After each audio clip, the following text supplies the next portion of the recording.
Live. Everywhere. On netrootsradio.com.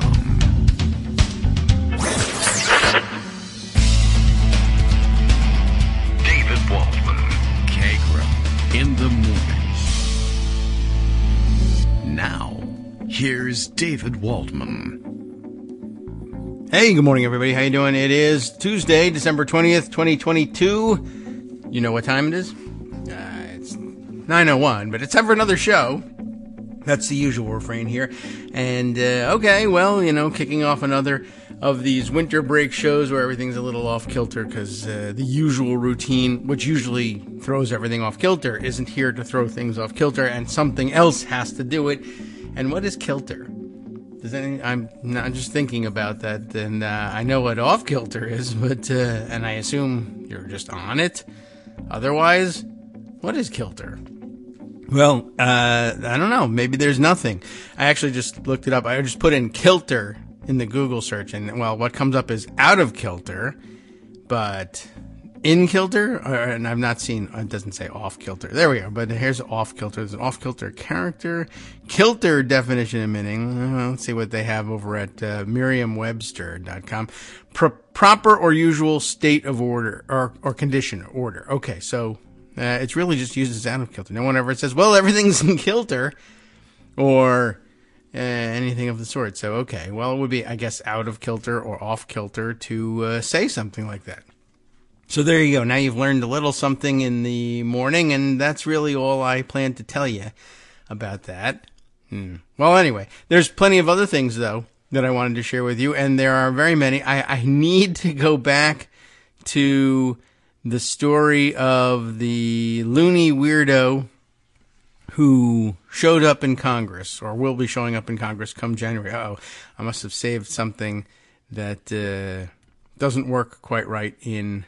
okay, I see. In what do you call it? Pocket, right? Okay, now I'm trying to remember exactly what it was, and I think I've got it if I can go and take a look. Oh, okay. Oh, well, one thing I've learned is that that my morning diary saying that the show was live didn't post this morning. Is that right? Although I think I see it here now. I guess it maybe just posted late. No, probably not. Maybe it's in the queue. All right, well, I'll go push it out of the queue. It's not there either. Okay, well, I wrote up a whole thing and everything, I promise, and I had a whole plan. Oh, no, well, I don't know. It looks like it's there to me. I must have just published it. You know what I did? I published it in the middle of the night. That's what I think I did. And instead of queuing it for later on today. Oh, that's pretty weird. Anyway, guess what? The show is live. How's it going?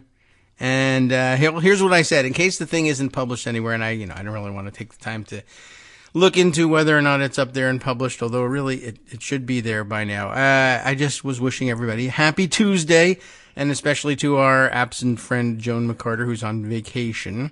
Although I mentioned in the post, I'm secretly beginning to believe, this happens every year around this time, and I'm secretly beginning to believe she may be Santa.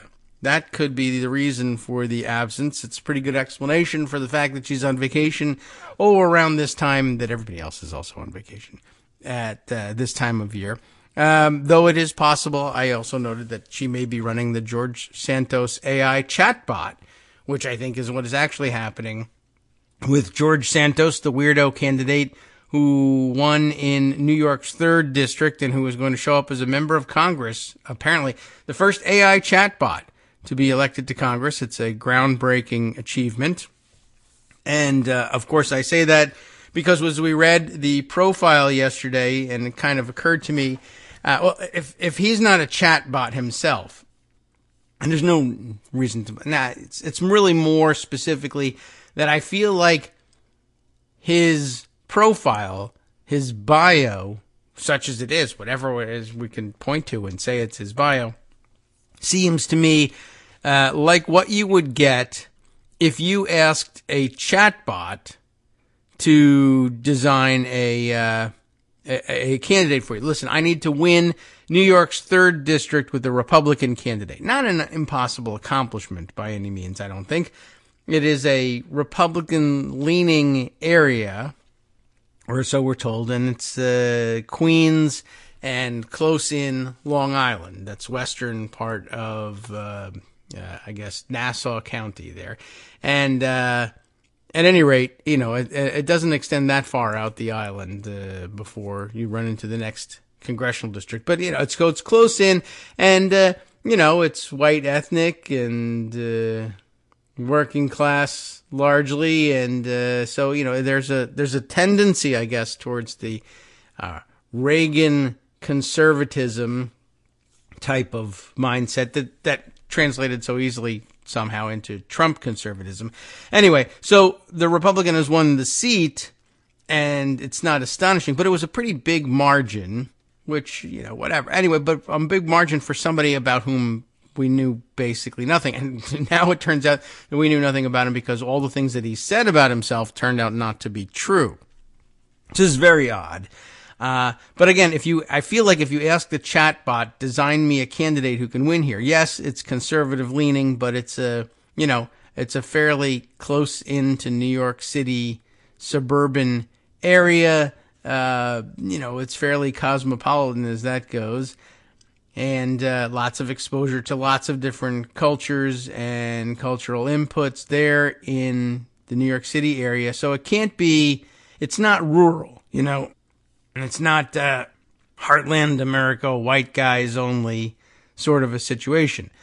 So if you designed yourself a Republican to it, or if you asked an AI chatbot, how will you, give me a person, design me a resume to win there, you might, very well say, well, how about if he's, we'll go with male, okay, fine, why not? You might try but I guess if you're a Republican, you're gonna have to go with a solid grounding in one of two genders, and that's it, because otherwise, Republicans don't really accept it. But it is New York, and there are some variances with which they're familiar, and where you might find some affinities with local voters if you didn't just say, I'm a straight white male. How about a gay white male? And how about he have a little color in the whiteness? What if he's a immigrant, but not himself? He's a second generation immigrant. So everything's cool with his immigration, but he comes from a region where he can identify with people who maybe have an recent immigration story in their background. So maybe he's Latino, and maybe he's not straight up Spanish speaking Latino. Maybe he's Brazilian, which is also pretty huge, a representation there in South America. So maybe he's Brazilian, but maybe he was born here, so we avoid the embarrassing immigration story because, of course, Republicans hate immigrants, period, the end. Might as well just state it. So what about religion? Supposing for this area, it would be a great idea if he were maybe half Catholic and maybe half Jewish.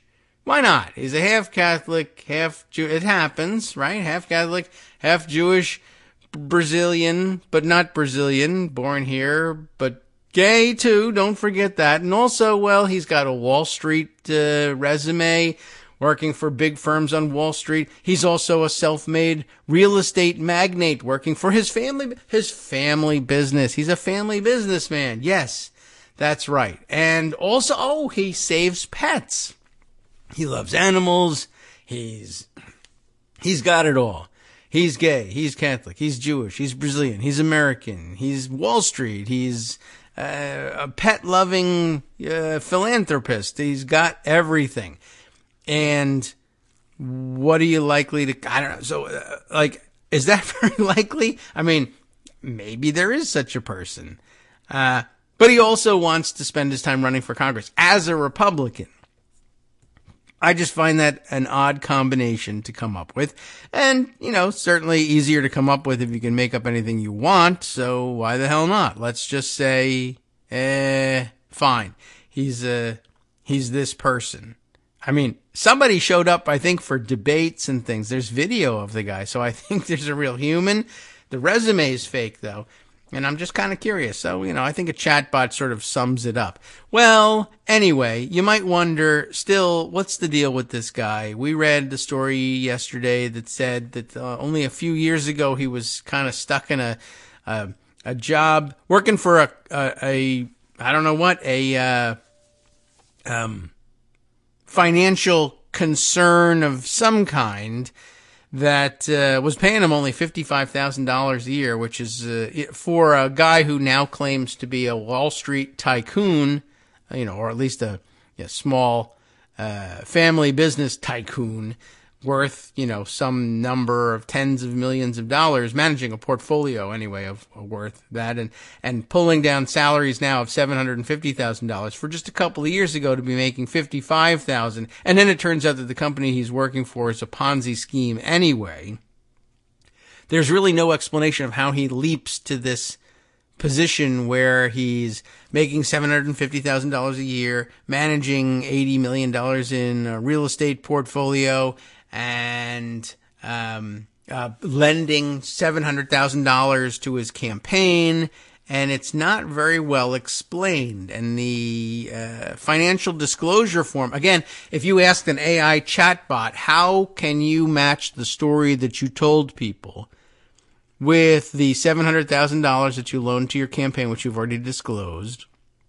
How can you reconcile that with your need to file a financial disclosure form now? And it's like they, said, well, he's got all this income. That's how, and without, going into the background of who are the clients from which you're making this income. I don't know. It doesn't, I don't have a story for that. The AI chatbot is only able to come up with how much money should I say I'm making in salary from my company in order to justify the lifestyle I've claimed for myself in the bio that the AI chatbot wrote for me. And the answer is $750,000. Well, okay. Where does it come from? I don't know. That's not really clear to me. And here's one suggestion for where it might have come from. I saw this story just after we finished marveling at this article from the New York Times yesterday. And this one is from the Daily Beast. And I think I need to add it to the collection of stories. And we'll see whether we want to admit it to the record as solid evidence once we've read a little bit through it, and maybe once there's more confirmation from outside. Here from the Daily Beast is William Brederman, a researcher. He's credited as a researcher here, writing this piece under the headline, Russian oligarch's cousin funneled cash to New York politician. Guess which New York politician? It's this one, George Santos, the one we were just talking about. Andrew Intrater. Now, Intrater, Intrater, is definitely a last name I've heard before, and I don't know whether it's Andrew or not, or whether it's another member of this family that we're hearing about, but I've definitely heard that name in the New York political money circles before, probably in connection with maybe a Jared Kushner, Ivanka Trump type. And maybe I can do a little break time research on that. Andrew Intrater, the subheader says, money manager to Russian Viktor Vekselberg, we've heard that name, gave $56,100 to committees tied to Representative-elect George DeVolder Santos, who called Ukraine totalitarian. And I think that means that George Santos called Ukraine totalitarian, and not Andrew Intrater, because otherwise that sentence is all screwed up and backwards. The cousin and cash handler for one of Russia's most notorious oligarchs poured tens of thousands of dollars, not enough to explain all of this money, tens of thousands of dollars into electing a newly minted congressman-elect who called Ukraine's government a totalitarian regime.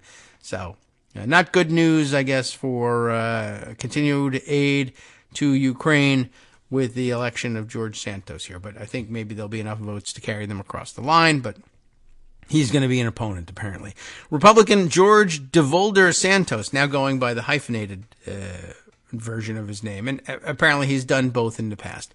Republican George DeVolder Santos vanquished Democrat Robert Zimmerman this month in the race for a House seat covering parts of Long Island and the New York City borough of Queens, riding a red wave, in New York anyway, that swept the Empire State this cycle and washing away 2 decades of Democratic dominance in the district.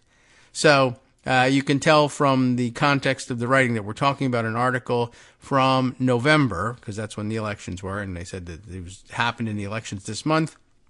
So it's interesting. A lot of yesterday's discussion online about this article was, why didn't we know this? And, a lot of people saying, this is a huge failure of the Democratic machine. Where were all our consultants and our opposition researchers? And why didn't the candidate do this? And how come the newspapers didn't do that? I can't really explain everything because we don't know the answers, but I will point out, that the candidate running against him, the Democrat Robert Zimmerman, was reportedly was quoted by others online yesterday as saying, this is not a surprise. We did know this. We did turn this up in our opposition research. The newspapers locally just didn't care.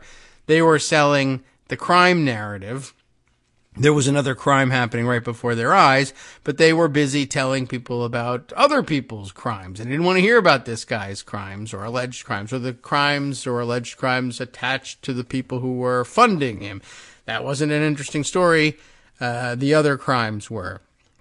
So they just, I guess, looked the other way. Zimmerman's candidacy or campaign probably said, we're banging our head against the wall here. We got to run the race, and we can't. You know how it is. People tell us, you can't just run against this guy. You got to say what you're for. So then he probably went out and said what he was for, and everybody said, who cares?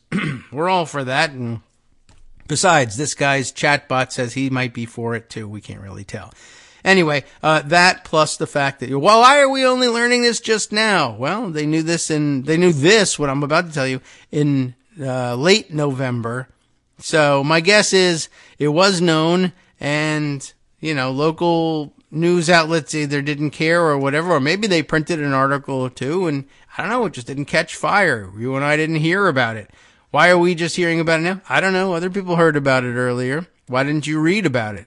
No one ever asks that question. Why didn't you research what was going on in New York's 3rd Congressional District and find out what the story was? I don't know. Because it's not your job?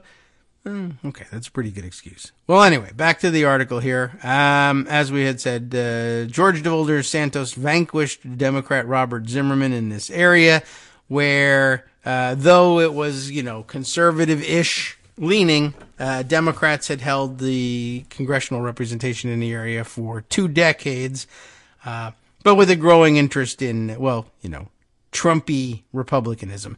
DeVolder Santos had long courted conservative media attention by presenting himself as a walking, living, breathing contradiction.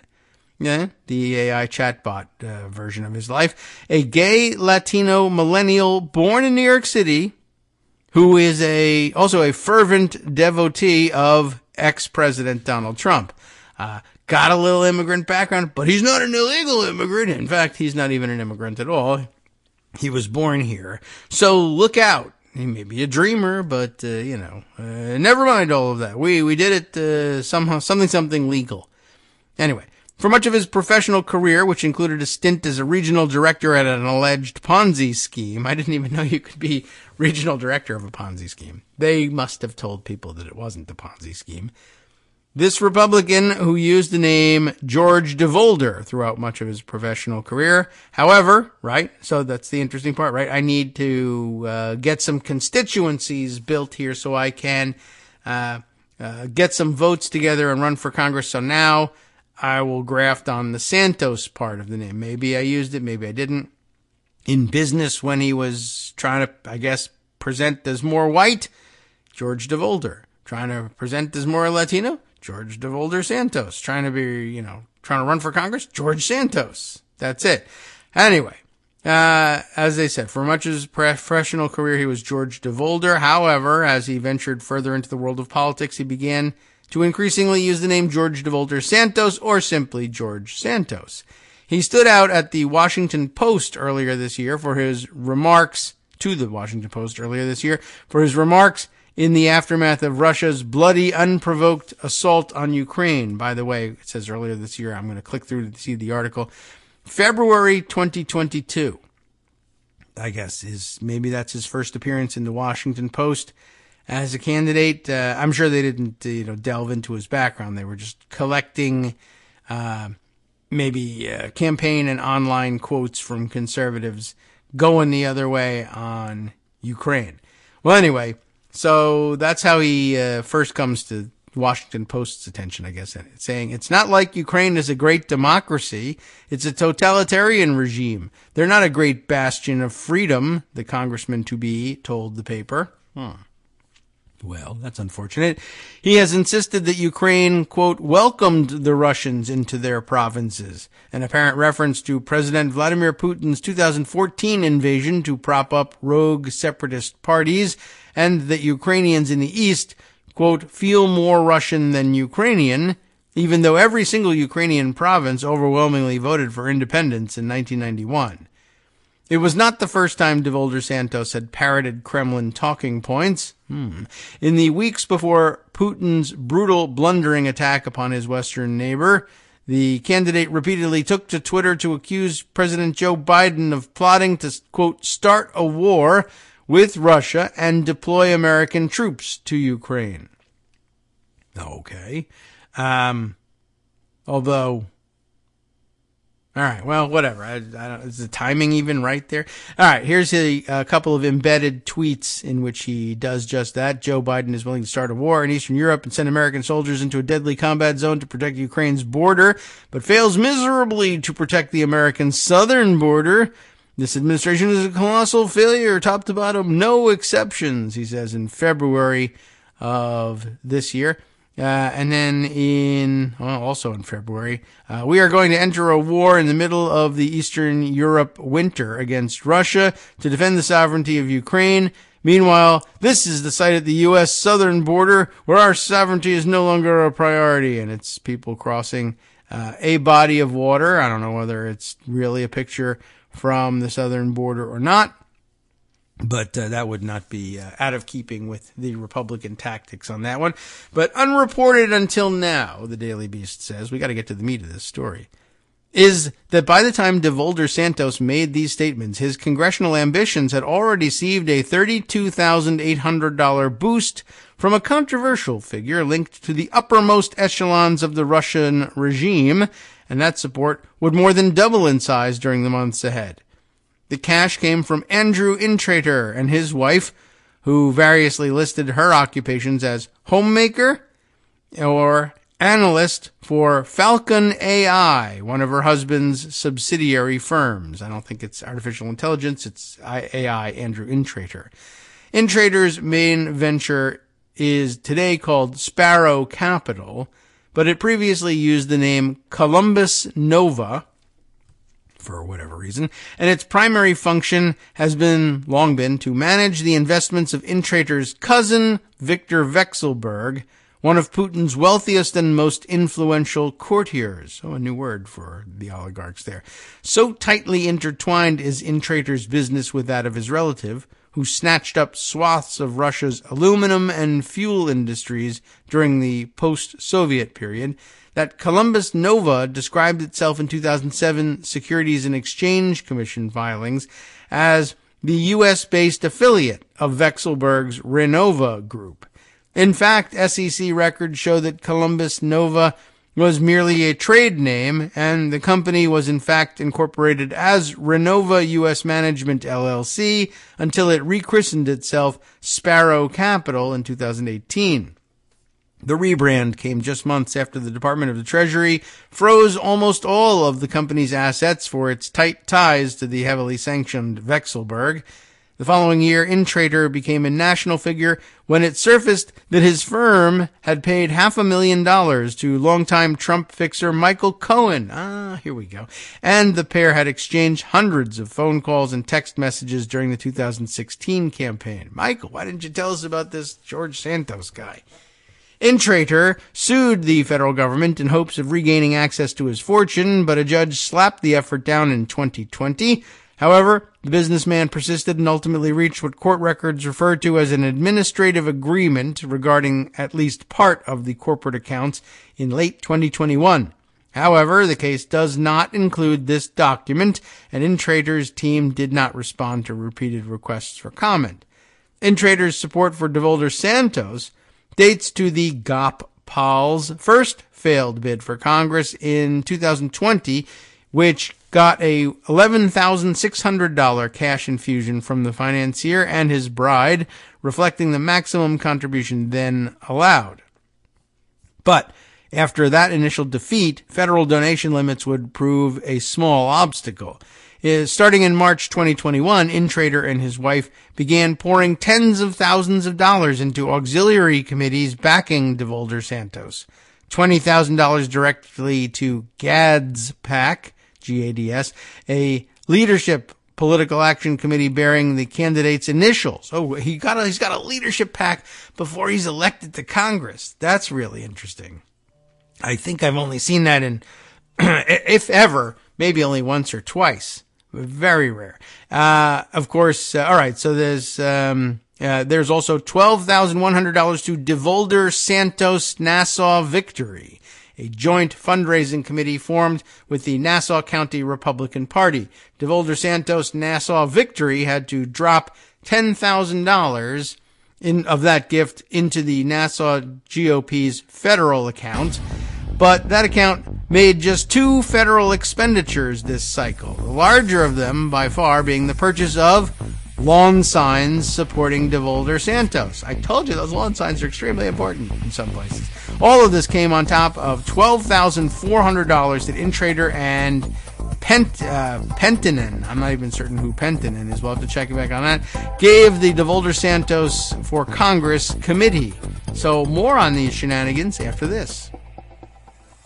Hi, I'm Scott Anderson, the guy that writes the daily summary for this show, Kagro in the Morning. Thank you to everyone that supports this show. Many of you send donations through PayPal, Patreon, Square Cash, Radio Public, and so on. Some of you write your own essays and send them in, or read articles with your own commentary. We appreciate it. Now, some of you are listening to this and thinking, I'd like to help, but isn't there something I could do that wouldn't require money or effort? Why, yes, there is. You can just like us. On Daily Kos, they call it the recommend button. YouTube has a thumbs up. There are hearts and likes and love buttons. Tap our love button. Tap our love button every day. Share our shows and summaries on Facebook and Twitter, YouTube and iTunes, Stitcher and Amazon. Most of these places allow you to write a review, so a sentence or two would be great. Recommend us to social media, or tell your friends to listen to the show. You aren't just helping us, you're helping them find their new favorite thing to listen to. You could change the world. So thank you in advance from me and everybody else in the world.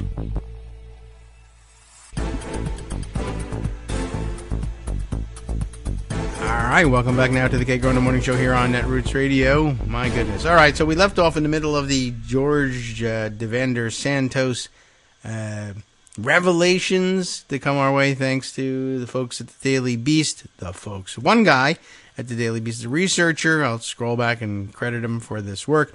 Back at the end of November, William Brederman. William Brederman knew all about, I don't know whether he knew about it before the election or not, but we're all here 2 weeks later saying, this is an outrage. Why didn't anybody know this? And he knew this.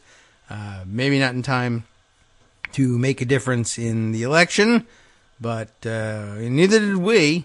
So anyway, I find this whole thing kind of fascinating. So let's see. We left off, yes, right up here. Although there was a reference to somebody whose name I didn't know. Is he in this picture? No. Who's Pentinen? There's no earlier mention of Pentinen. He, whoever that is, or maybe it's a corporation, possibly. Maybe another name for one of the InTrader ventures. I'm looking around. I'm not certain if I can see anything here. I see some people who kind of have that name, but nothing jumping out at me. Maybe I should put in InTrader too and see if anything comes up. Well, Well, this story comes up in the Google search. Lee Zeldin's name kind of comes up here too. I don't know. So maybe they got money from this same combination of people, maybe InTrade or just alone. I chose or searched both names. All right. Well, we'll skip over this for now and just see if perhaps the explanation comes later and it's just an editing error. Anyway, the piece is at this point illustrated with a picture that is inserted that puts Andrew InTrader in the frame here. He's on the right in this picture, but he's seen with Mickey Shapiro, who I don't know who that is, but also Steven Spielberg and William Clay Ford Jr. So how do you like that? So some high society that InTrader mixes in because he's got a bunch of money to, a bunch of Victor Vexelberg's money to move around. So they let him take pictures with Spielberg and other rich people. The individual who answered a phone associated with DeVolder Santos, that's interesting too. Like, what a convoluted way of, but how do you say anything? You don't know anything. Is this his business? Is this his home? I don't know. He says so, but the whole story is about how you can't believe anything he said. So that's the best you can say. An individual who answered the phone associated with DeVolder Santos. Who are these individuals answering the phone? Well, this person identified himself to the Daily Beast as his campaign coordinator, but declined to share his name. Okay, that's normal. He would not speak directly about the InTrader gifts, but insisted that the National Republican Party had set the candidate up with most of his large contributions, or rather his large contributors, which I guess could be the case, although why they would do it and why give the high roller list to George DeVolder Santos from out of nowhere, I don't know. Anyway, but DeVolder Santos was far and away the largest beneficiary of InTrader's largesse this year. Further, DeVolder Santos's committees are the only ones that received gifts from InTrader's wife this cycle. So there's definitely some special interest from InTrader. I don't know whether he lives in that district. I think he's from around the area of that district. I also found it interesting, by the way, that we read yesterday that Santos was so involved in the campaign of the other, what was her name? Forte was her last name. I can't remember what her first name was, but the weirdo lady who makes TikTok videos in her car running against Alexandria Ocasio-Cortez. They're both running at the same time. It's kind of an odd situation to be like running for Congress yourself, but also consulting on another race really close by. I'm a consultant and a candidate at the same time for Congress. That seems kind of weird. Also interesting, your client loses and you win. I guess that's good for you. And now you don't have to worry about getting any other clients. But I would think like next cycle, they would say, yeah, maybe that guy isn't going to pay attention to my race. But his clients lose. He wins. That's nice for him.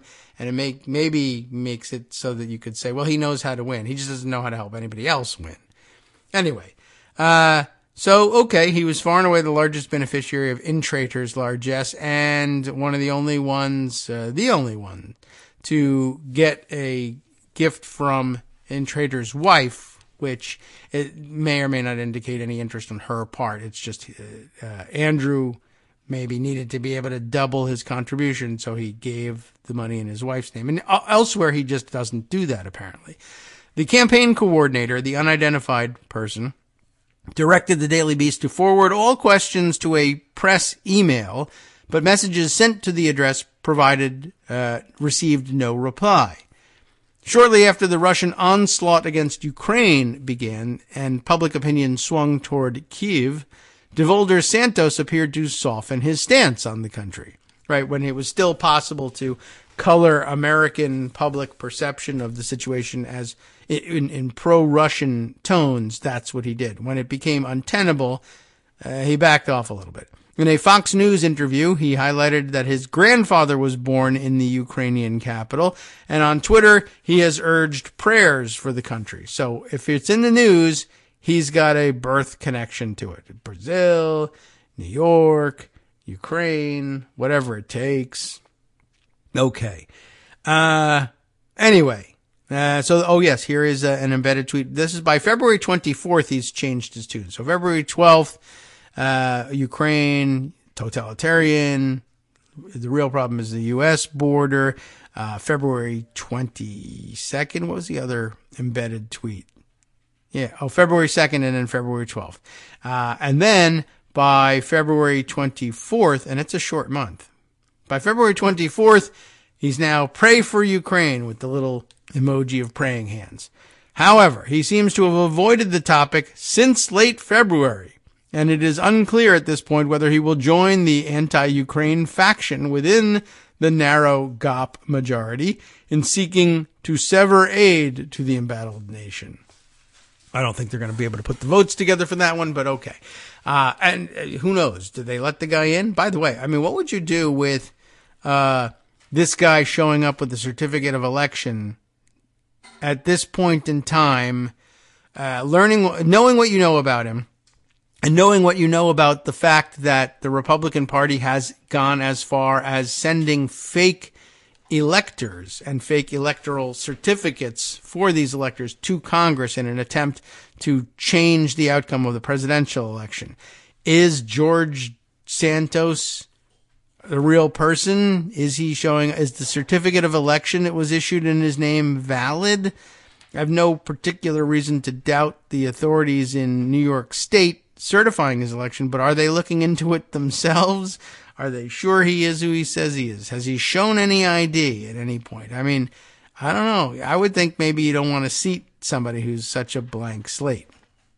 Well, anyway, I guess we're going to find out, because they really, I mean, I don't know. I don't have any solid basis myself for saying something like that. So denying somebody a seat in the House based on speculation like that doesn't look like you have a leg to stand on, but it does make you want to ask some more questions. So let's just say that I'm just asking questions. I think you're supposed to be able to do that. And if you say no and I can't, then I'll join the intellectual dark web and I'll become extremely rich. So don't do that to me. Anyway, people will give me money for nothing. It's going to be fantastic. Anyway, that wasn't the biggest story from yesterday, although it was very much talked about. Probably the biggest story was the hearing of the January 6th committee, the last of their public hearings. And I guess the business end of that meeting, I didn't get to watch, but the business end of that meeting was about voting to make a criminal referral to the Department of Justice for a number of people, including Donald Trump himself, and specifically the crimes which they would suggest that the DOJ could and should charge him. I think we've been over the fact that this is not binding on the DOJ. And I don't know. I mean, it's difficult to predict exactly what they're going to do. I mean, like I said, it's not binding, but politically speaking, it's really difficult to see how a Congress going out of their way. They've never done anything like this for an ex-president. I believe this is the first time they've ever suggested to the DOJ that a former president be hit with criminal charges. And I mean, not just like, well, he screwed up on his taxes and technically that's illegal and, we're all equal under the law. So a normal person might face indictment. They might get out from underneath it. They might end up having the charges dismissed, but you got to it's not that. There are some significant charges here. And, well, I'll talk a little bit more about one of them. I saw Greg this morning. He's not in. He's not supposed to be in, but he's doing his own thing. It's like when you let the cat out, you wonder where he goes at night. Where does Greg go when he's not here telling us the stories? He is on Twitter or Mastodon talking to the rest of you about the stories that he either plans to talk about tomorrow or can't wait to talk about and wants to talk about right now. One of the things I saw him circulating, because he loves to look at the Bulwark, will do the same. He is circulating a piece by Amanda Carpenter I'm always cautious in reading, well, anything at the Bulwark and anything from Amanda Carpenter, but she's pretty solidly never Trump anyway, but she is a Republican and a conservative Republican at that. And let me also point out that, she's kind of out of that world now, and now she's making her living writing and riding the never Trump train, which is fantastic. It's fine. It's absolutely what she should be doing. But of course, people do lots of different things over the course of their career. My first contact with Amanda Carpenter, as I recall, is that she was a big in consulting and advising to Ted Cruz. Now, Ted Cruz at the time, actually, this was before the Trump candidacy, I think, that I first met her. But Ted Cruz now, of course, despite the fact that Donald Trump has said horrible things about his wife, who's very horrible as a person, and all these things that should really set you as a lifetime enemy of Donald Trump. Instead, he won political power, so you know who Ted Cruz is. He sucked up to it because there was some to be had. And, well, it's caused a number of problems for him. So anyway, it's just interesting. Ted Cruz is a first-class scumbag and jackass, and should be right on the list right after Trump with people who should fall off a cliff. And she worked happily and willingly for him. I don't think at the time that she cared whether or not he was anti-Trump.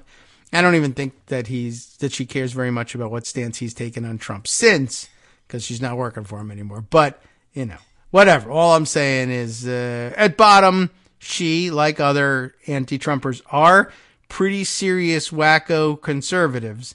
And if they get, to have their druthers, it might be that Trump isn't the standard bearer, but some other jackass is, and they're still up in your face and telling you have no rights. So just remember that. We're clear on that, I think. And so now we can, with some clarity, enjoy the fact that she is going to hate on Donald Trump and do so from a fairly factual basis so we can share this story. This is 4 Crimes. The January 6th committee recommends prosecution for Trump. An overview of the evidence for each of the committee's criminal referrals. The last one, the big one, is the one that's so exciting and fun. During its investigation, she begins, the House January 6th committee unearthed a tremendous amount of new information about what led to the mob attack on the U.S. Capitol. This, too, another time to remind yourself of what kind of conservative Amanda Carpenter is. It just comes out very subtly in the wording of the way things are treated here. Well, like that the January 6th committee is about looking at what led to the mob attack on the Capitol. And it's very interesting. She and Liz Cheney both are, intent on this focusing almost exclusively on Donald Trump, which is fine because really, honestly, there ought to have been a committee that focused exclusively on him. But there are a number of other nefarious actors, and actions that really needed to be ferreted out and not necessarily just Donald Trump. But there really should have been at least one committee dedicated to showing everybody exactly what Donald Trump was. Anyway, so moving on from there. On Monday, in its final meeting, the committee voted to recommend that the Department of Justice charge former President Donald J. Trump, don't make the mistake, Donald J. Trump with 1, inciting or assisting an insurrection, 2, obstruction of an official proceeding of Congress, 3, conspiracy to defraud the United States, and 4, conspiracy to make a false statement. Most news reports of those 4 have reversed that order. They start with the smaller crimes and then get to the biggie, which is the insurrection one. Although a complete report will not be released until Wednesday, the introductory material published on Monday lays out the rationale and evidence for those charges. Let's go through them one by one. Interestingly, she starts with obstruction of an official proceeding, numbered as number 1, but previously listed as number 2 in her introductory paragraph. But really anything Donald Trump does is number 2. Everyone knows that. The second one she lists the fuller explanation, by the way, conspiracy to defraud the United States, I'm wondering if she realized, oh yeah, the dramatic impact is insurrection. That's the one you really want to gut punch him with, because that's the most, I mean, what a crime to be charged with. Not a technical violation of tax law or anything like that. Insurrection. But, maybe I'll put it at the end. I want to emphasize something about that insurrection charge.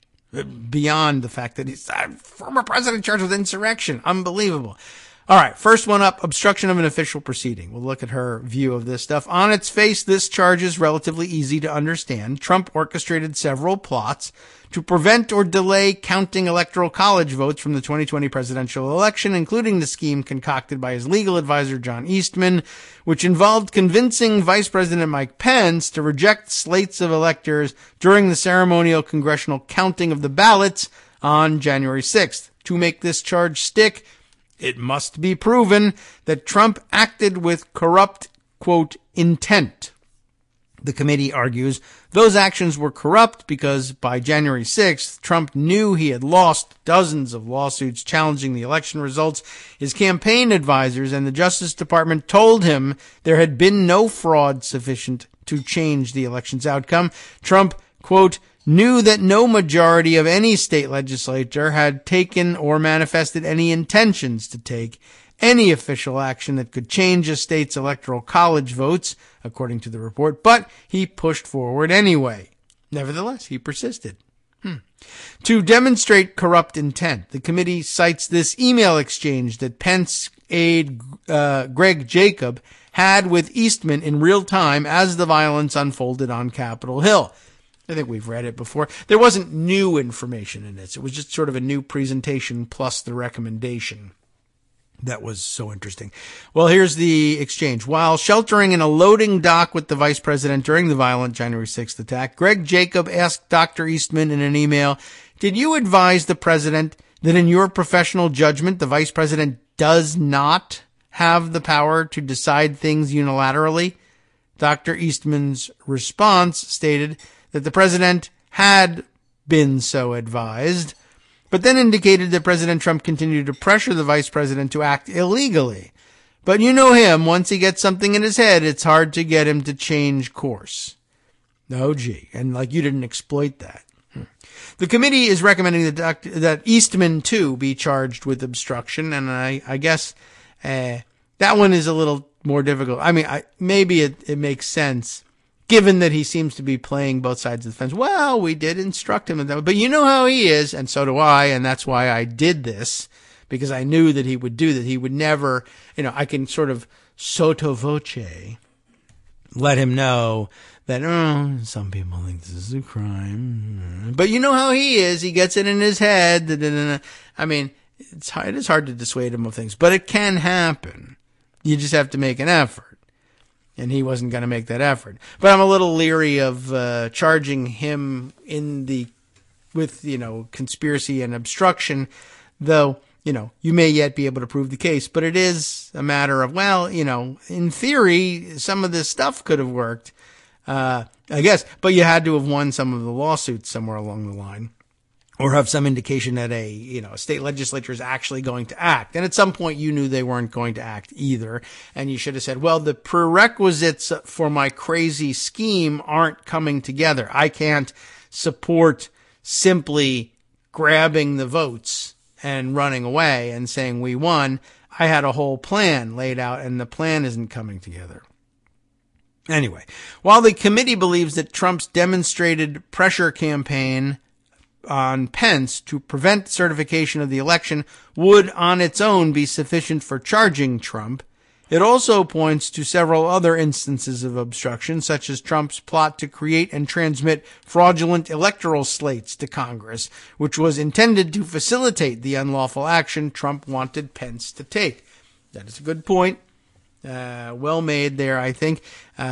Just in case you had any doubt that he really was trying hard to obstruct these proceedings, ask yourself, why was he trying to, fabricate and forge the necessary groundwork? Eastman was telling him maybe sort of, in a whisper that the prerequisites hadn't come together. And Trump said, well, maybe we'll just fake the prerequisites then.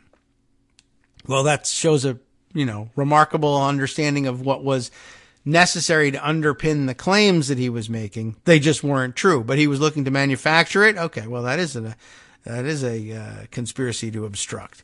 Further evidence of obstruction can be found in Trump's personal directive to the Department of Justice to, quote, just say that the election was corrupt and leave the rest to me and the Republican congressman, the report notes. And already what does that mean? It means I will get either the state legislatures to transmit some sort of reversal, or we'll put those fake slates of electors in Pence's hands and see if we can convince him to do it, even if the state legislatures haven't acted.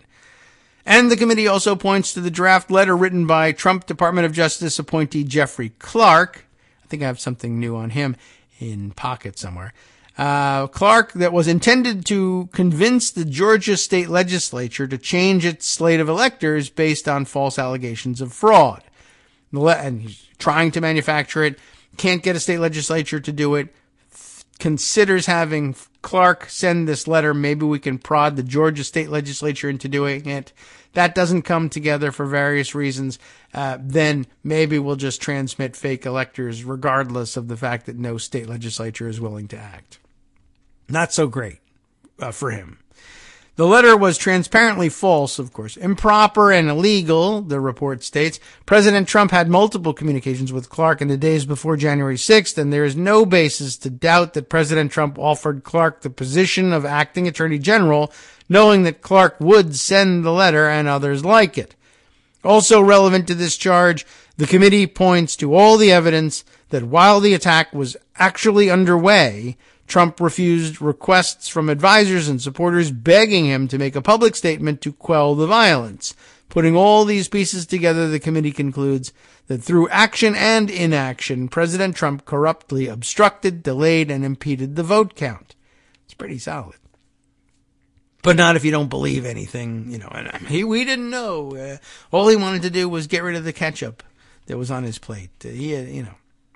Anyway, number 2 here, conspiracy to defraud the United States. That doesn't sound good, but it's not as bad as insurrection. Much of the evidence for this charge overlaps with the obstruction charge, but this is added as Trump did not work alone, but with many others to carry out his plans to stop counting Electoral College votes. The report specifically points to Trump's schemes with Eastman and Clark. Other figures named as participating in these conspiracies include Rudy Giuliani, Mark Meadows, and Kenneth Cheeseborough. I want to give myself a note about Clark here, see if I can remember to come back to him later. For backing, the committee refers to a March 2022 opinion from U.S. District Judge David O. Carter that said he believed it was more likely than not that Trump and Eastman planned to obstruct the joint session of Congress. Both Trump and Jeffrey Clark, the committee writes, had, quote, been told repeatedly that the Department of Justice had found no evidence of significant fraud in any of its investigations, but they nonetheless pushed the Department of Justice to send a letter to state officials stating that the department had found such fraud.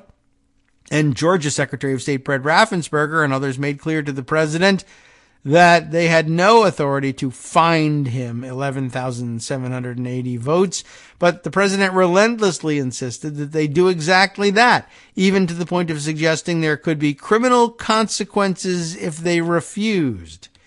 That is fairly important. Good thing to remember.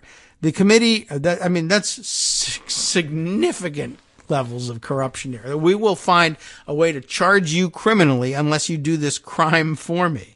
It's incredible. The committee writes that its investigation had progressed significantly in the months since Carter issued his ruling, and that the evidence it found goes far beyond the Eastman plot. For these reasons, the committee believes there is sufficient evidence for a criminal referral of the multi-part plan as a conspiracy to defraud the United States, since the very purpose of the plan was to prevent the lawful certification of Joe Biden's election as president.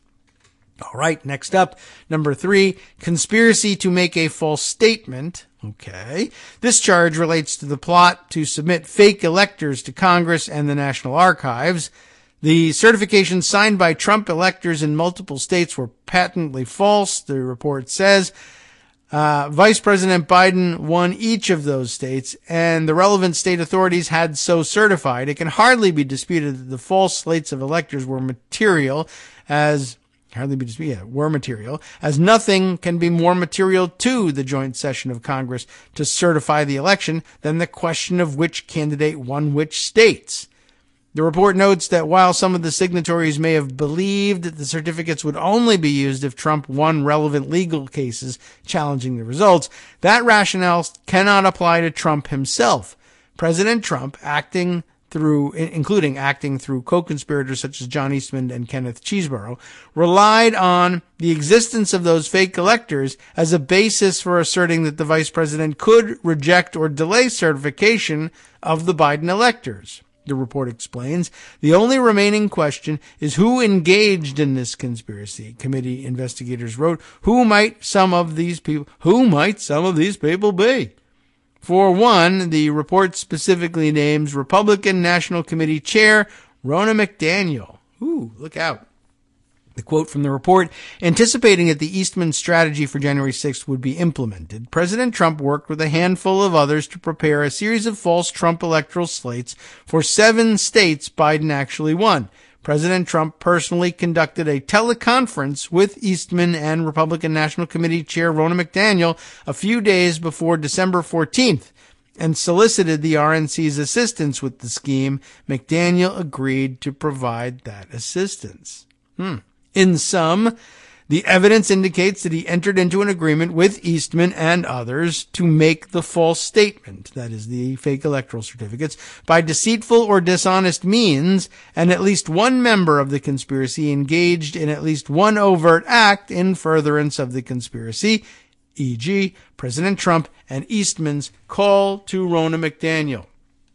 And, okay, that actually sums up the number 3 charge in her list. Almost time for our music to carry us out to the top of the hour break.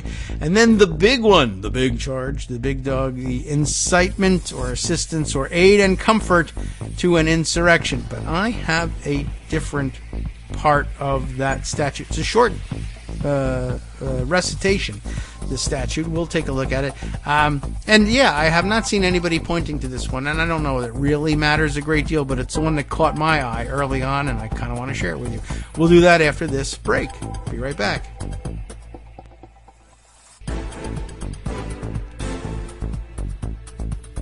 All right, welcome back now to the Kagro in the Morning Show here on Netroots Radio. It's time for the big charge as we continue reading Amanda Carpenter's recitation of the charges recommended by the committee against Donald Trump in particular. We're on to the big and craziest one. I mean, not craziest, like it's true. It's crazy that we're having to do this.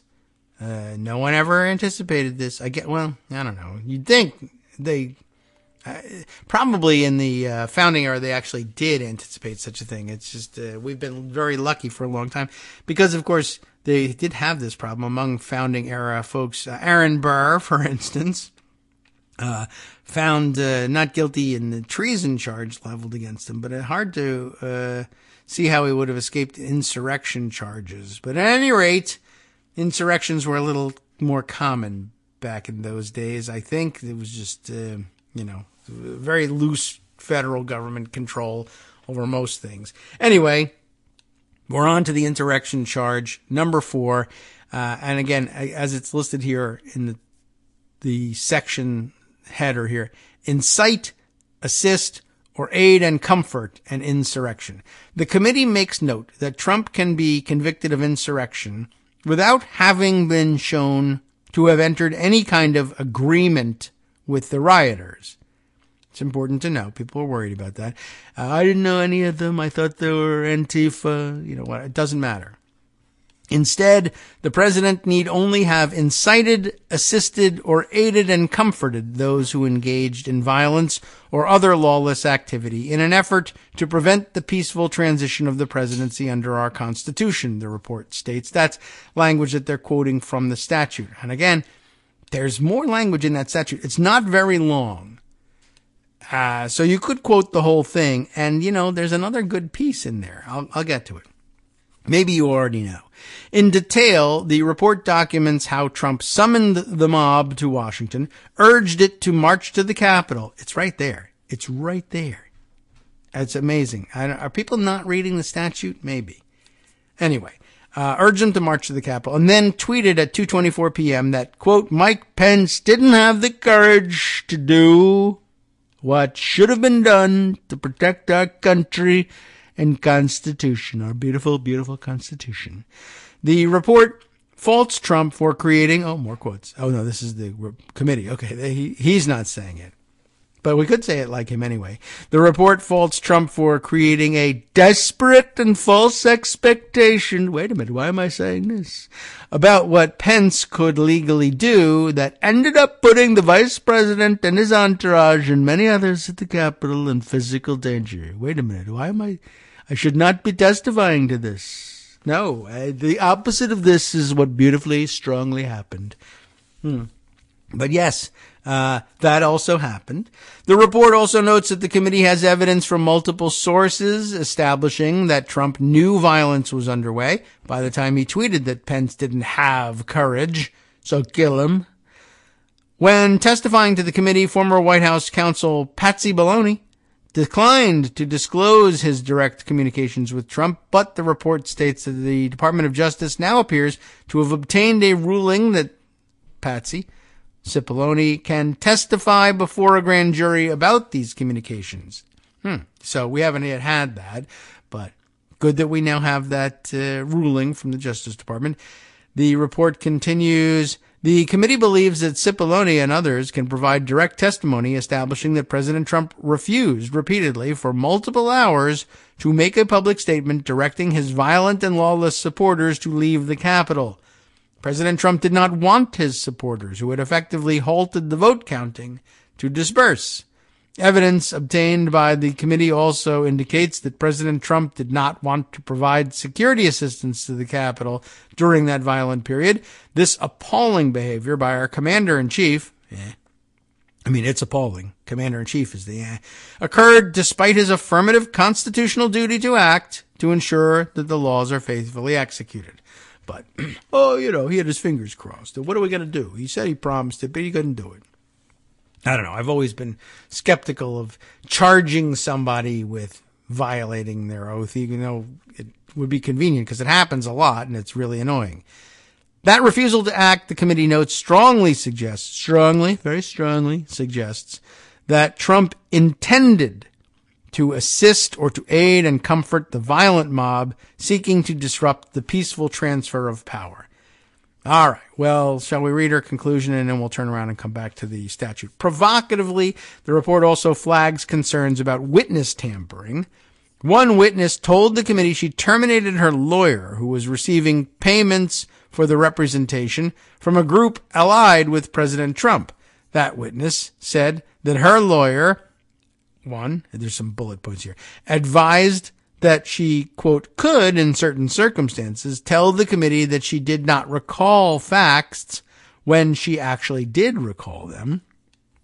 Also refused a request from the witness that the lawyer not share her testimony before the committee with other lawyers representing other witnesses, sharing such information over the client's objection instead.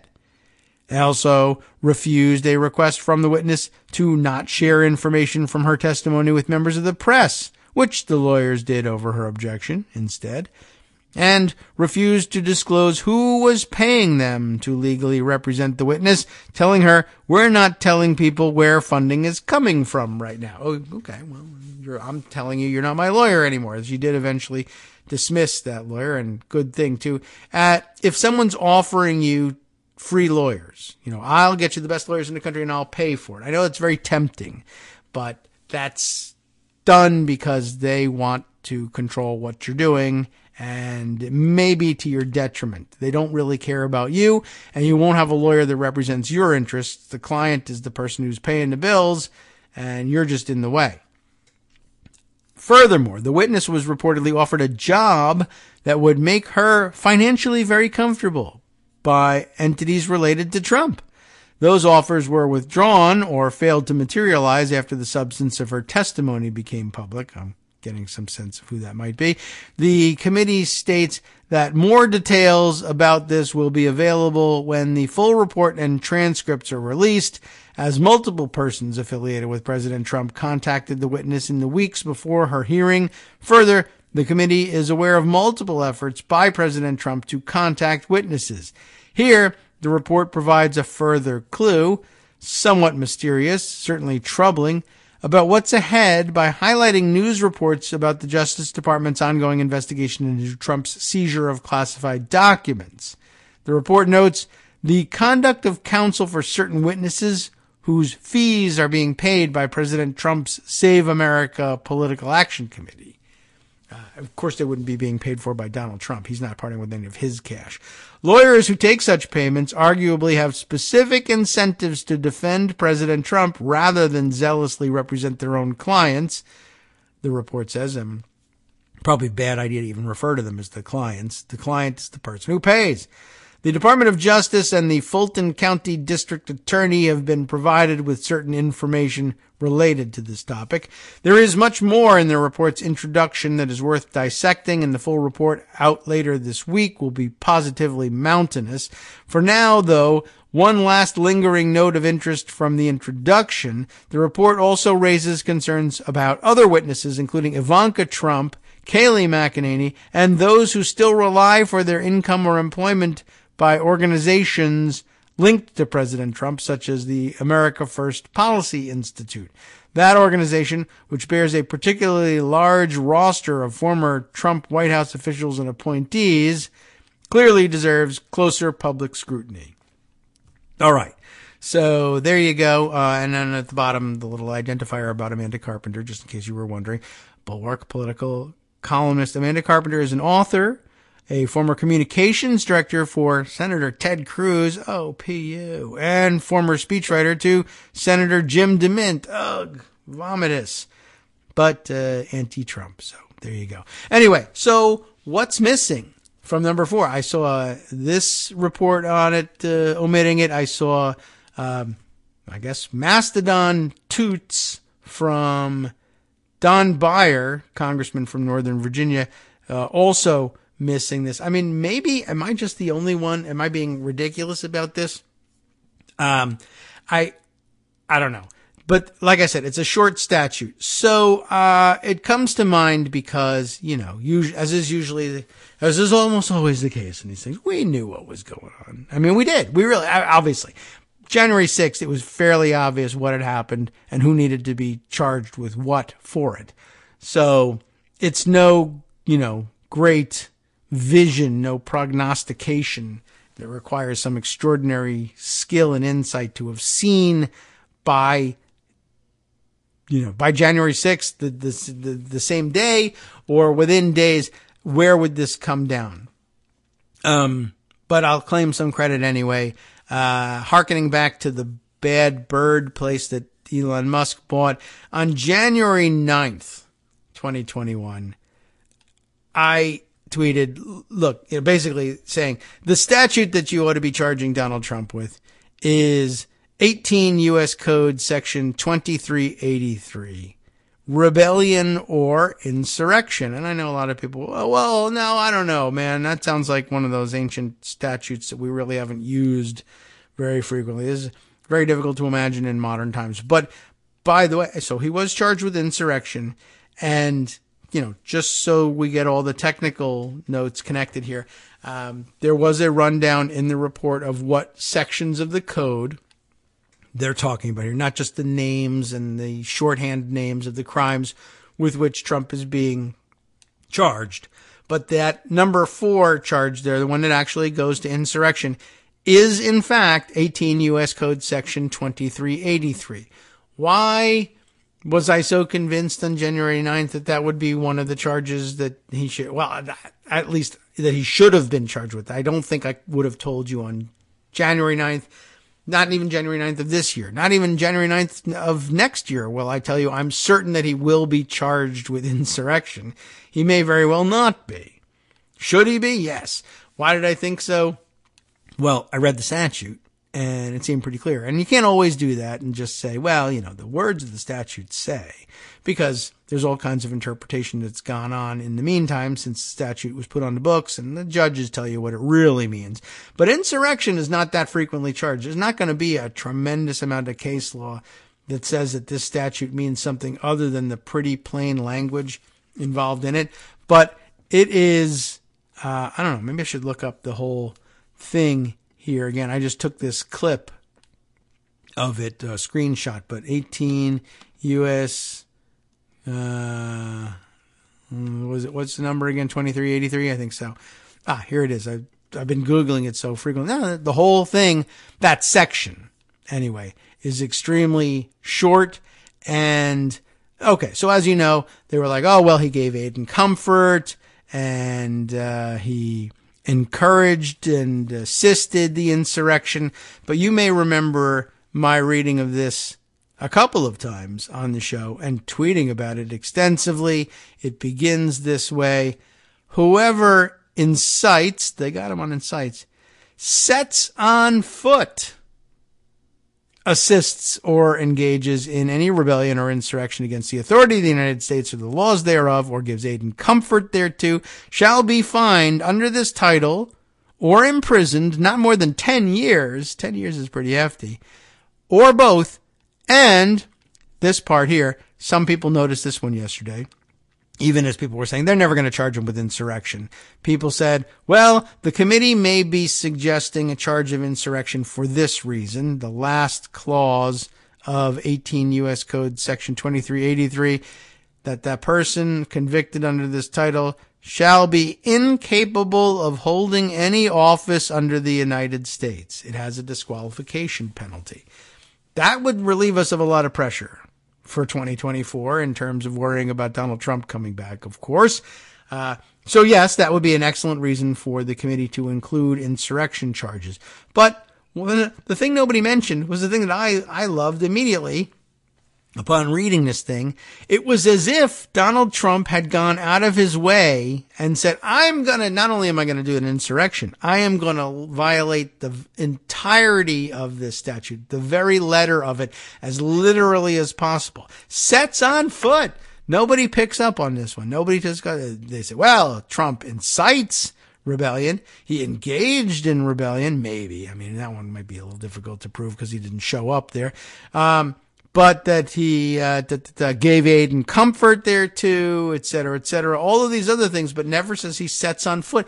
The speech he gives at the Ellipse is explicit. March down there. They do say this in this report, or at least Amanda Carpenter notes. He has the speech. He summons the crowd to Washington. He sends them marching. It's right there. Sets on foot. That's such archaic language.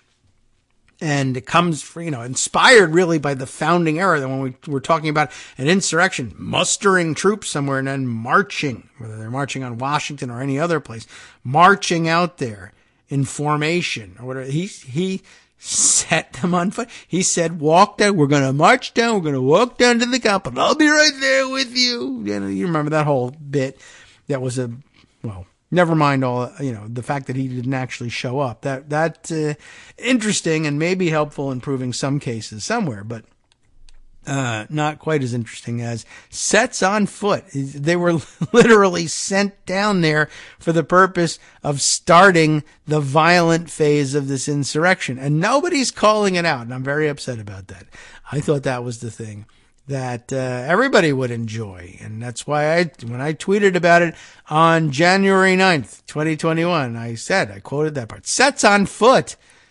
This insurrection law really has Trump's number. And I even do the LOL thing, which I reserve for very special occasions.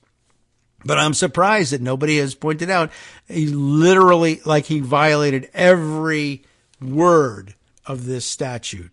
And you really have to go out of your way to do it.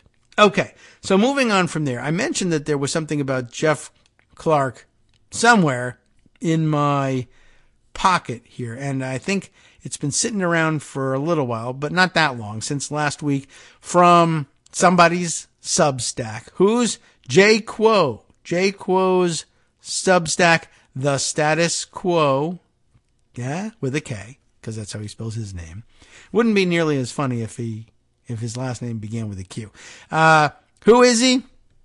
Well, it's there's a little bio here. Admitted before the Supreme Court and Ninth Circuit. Now that means he's admitted to practice there. Not that he's confessed some crime. I've admitted crimes before the Supreme Court and the Ninth Circuit. He practices in appellate law. Okay, he's got a AB in political science, not the BA. I like that. My own college degree is AB. It's the same words, just in Latin rather than in English. Political science from Stanford, not mine. JD from Berkeley, board member at the Human Rights Campaign, CEO of The Social Edge, and by the way, a composer of Allegiance on Broadway. What do you know? That's a versatile set of talents there. We're interested in his composition of this Substack article. 2 more pieces of the coup puzzle just fell into place. Who are these pieces, and how do they fall into place? This is from December 17th, so current events here. There was a Friday evening news dump of sorts on the January 6th investigation, so I'm providing a rare Saturday update on what went down in federal court and why it matters to the bigger picture. Let's find out. To understand Fridays, and this is just this past Friday, to understand Friday's legal development a bit better, we first need to rewind. Need a little sound effect of, does everybody remember the sound of tape rewinding? You're all old enough for that. That wasn't the sound, by the way, of me making. That was maybe one of the worst attempts I've ever heard at it. We need to first rewind to events of this past summer. On August 10th, 2022, federal investigators seized the cell phone of Representative Scott Perry of Pennsylvania. We've called his number a number of times. That's 2 numbers. Damn. A close Trump ally in Congress is Scott Perry. This followed on the June 2022 seizure of phones owned by 2 suspected coup plotters, Department of Justice official Jeffrey Clark and Trump lawyer John Eastman. That is some group. Investigators had also recovered documents from the Department of Justice official Ken Klukowski, who was working with Clark to overturn the election but is now cooperating with prosecutors. The seizures set off alarm bells for Trumpland, because they meant that one or more of the federal judges had signed off on the search warrants. That meant the department had established that there was probable cause to believe crimes had been committed, and that evidence of those crimes could be found on those electronic devices. After that flurry of activity, there was no further news about those phones and what communications they or the other devices of these Trump allies contained until yesterday. Or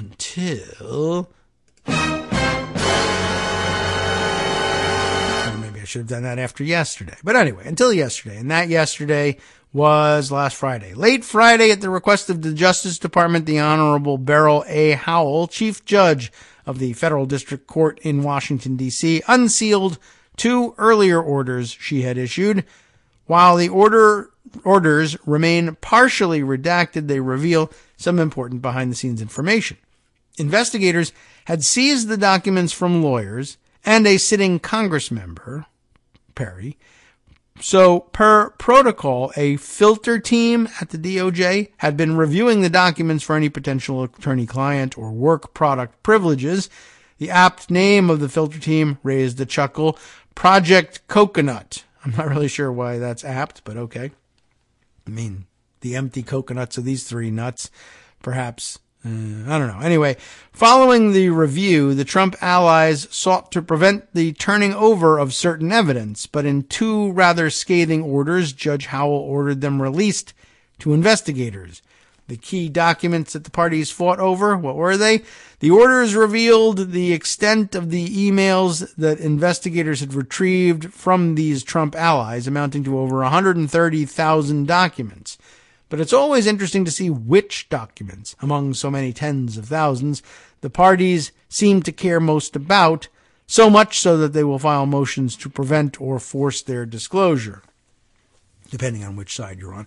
Among these were 37 documents comprising communications and attachments involving Representative Perry's email address and 331 versions of what appeared to be an autobiography outline, auto-saved to Jeffrey Clark's Google account.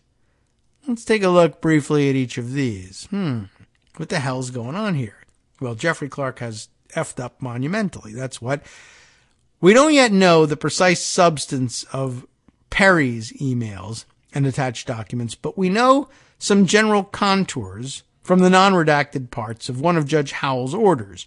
Remember that Perry was the Trump ally who introduced Jeffrey Clark to the former president and had suggested that Clark be made head of the DOJ in the waning days of the Trump presidency, a plan considered but ultimately rejected by Trump because of the threats of mass department resignations should he do so. According to the unsealed orders, Perry was in communication with Klukowski 8 days after the election regarding a document entitled Electors Clause / the Legislature Option. That document advanced the so-called independent state legislature theory, a rather wild legal Hail Mary that insists that under our Constitution, the state legislatures should have the final say on presidential elections. That idea, in turn, was key to Clark's infamous draft letter to Georgia's legislators, which sought falsely to convey that the DOJ was still investigating widespread election fraud. It wasn't, of course. That letter was intended to persuade the legislators to come back into session and declare the election for Trump. Perry was also in frequent phone contact with Eastman in the weeks before January 6th and via email in February 2021, but the contents of those calls and emails remain non-public. Perry's communication with the coup plotters raised the possibility that he is at least as an important witness, if not himself a co-conspirator, to the Trump White House plot to overturn the election. Perry happens also to head the far-right House Freedom Caucus, a powerful faction within the GOP that holds the keys to whether Representative Kevin McCarthy has enough votes to become Speaker next month. The emails reveal that Perry has a deep conflict of interest, one which may help explain his efforts to demand, as concessions from McCarthy in exchange for his support, has he given his support? That's amazing. That Congress conduct investigations into the January 6th committee and impeach Attorney General Merrick Garland. After all, Perry may be the subject of a criminal investigation or a key material witness to several crimes and will want to discredit the committee and the department as his own involvement in the coup plot becomes clearer. That is interesting. Like, you would think that the head of the House Freedom Caucus would definitely be, I would have guessed, if you didn't tell me exactly who it was, or even if you did, I would have said, yeah, the head of the House Freedom Caucus is not going to be backing Kevin McCarthy for Speaker. But then I would have said the same thing about murdery Trader Green, too. And that immediately made people say, well, I wonder what she had, or what kind of concessions McCarthy had to make in order to get her on board. Had to be something. Well, similar story for Scott Perry, and now it turns out it's, well, I might be getting prosecuted for the coup, and I want an investigation of the investigators and maybe the impeachment of the Attorney General, too, just so it looks like, you know, I'll tell everybody that there's something fishy about both, and the fact that they're both under investigation will convince some people that that's true, and that might be better for my case. All right. Now, what about this Jeff Clark autobiography thing? A common and frankly bizarre habit of Trump allies is to write books about their lives and their self-perceived heroism right in the midst of ongoing criminal investigations. That's fairly dumb, and you'll see why. Jeffrey Clark was no exception, having apparently begun an outline for a book in October of 2021 about his own life and, in particular, his role at the department, even during the critical post-election day 2020 period, for which he's going to be on trial. So, okay. So a bit of a early Mein Kampf here. Clark tried to stop investigators from using copies of this outline, but the judge was having none of it, even noting with palpable disdain that Clark's arguments amounted to throwing spaghetti at the wall to see what sticks. If there's a common theme to this sprawling January 6th investigation, it appears to be food thrown upon walls. The Clark autobiography outline has at least one very notable and relevant section about the infamous Georgia letter to legislators. Clark writes in it that in the winter of 2020, he showed the letter to Trump himself. If Clark were appointed AG, he would then send it to Georgia lawmakers advising falsely that the DOJ's investigation of fraud rendered the election in the state inconclusive. Good letter, Clark wrote, Trump had replied. Well, all very interesting. We knew about that, too. Let's see if there's any discussion in this when we come back from the break. I know we're really milking these stories, but these are important ones. Anyway, what's interesting, I think, also is some discussion, I don't know if it's in here, of how they get a hold of these drafts. This is an interesting thing all by itself. Well, one, I guess, get a typewriter if you really want to keep things secret. Google Documents will screw you every time. Hi, it's me, David Waldman, the same guy who was just talking to you a second ago. Our Patreon subscription drive is still going strong, with over 175 monthly donors who help keep us on the air. If we've helped keep you going during the pandemic, why not return the favor and help us keep going so we can all be together for the next disaster? Patreon.com, Patreon.com,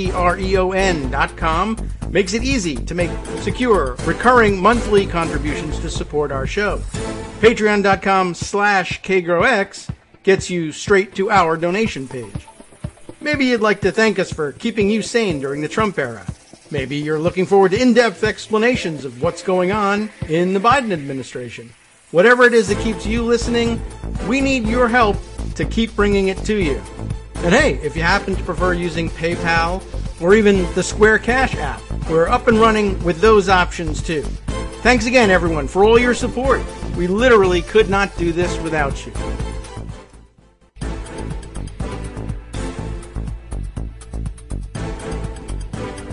Welcome back now to the Kagro in the Morning Show here on Net Roots Radio. Our closing segment here, we're really using these long-form stories to fullest advantage today.